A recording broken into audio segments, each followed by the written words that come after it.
An optimistic outlook on crime in the city from the Atlanta Police Department. Homicides and car thefts are on the decline across Atlanta compared to this time last year. Atlanta News First senior reporter Patrick Quinn sat down with the chief of police, who said the force's heightened efforts around guns, gangs, and drugs is helping lead to safer streets. Shootings continue in a 3-year trajectory down in Atlanta, Georgia, which I'm proud to report. There's a lot for Atlanta Police Chief Darren Shearbaum to be proud of when it comes to crime in Atlanta. Homicides are down 35%, 30 this year compared to 46 this time last year. People shot, that's down 27%, and theft from cars down 17%. But it's not all good. Robberies in Atlanta are up 31%, reports of rape up 24%, and aggravated assaults are also up. One of the biggest challenges for the Atlanta Police Department here on Atlanta streets, mental health emergencies. Police Chief Darren Shearbaum, he told me that they respond to 19 mental health calls every single day.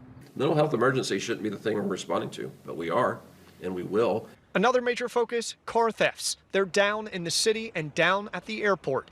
Atlanta police said they were able to make major arrests in what they called Operation Golden Gate Bridge, where 200 cars were stolen from the airport between 2023 and 2024. This was an organized ring. These guys was very sophisticated.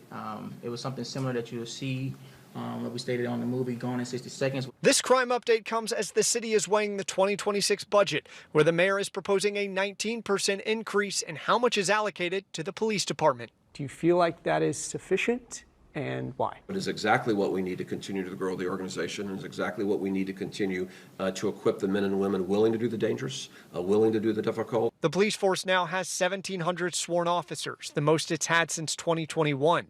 The chief believes Atlanta is heading in the right direction in securing a safer city. Today I'm going to push paper. But there's going to be a lot of people out there standing in harm's way for the city, being compassionate to our citizens, and fighting crime and doing it in partnership with the community. And that's who we need to invest in. From downtown Atlanta, Patrick Quinn, Atlanta News First.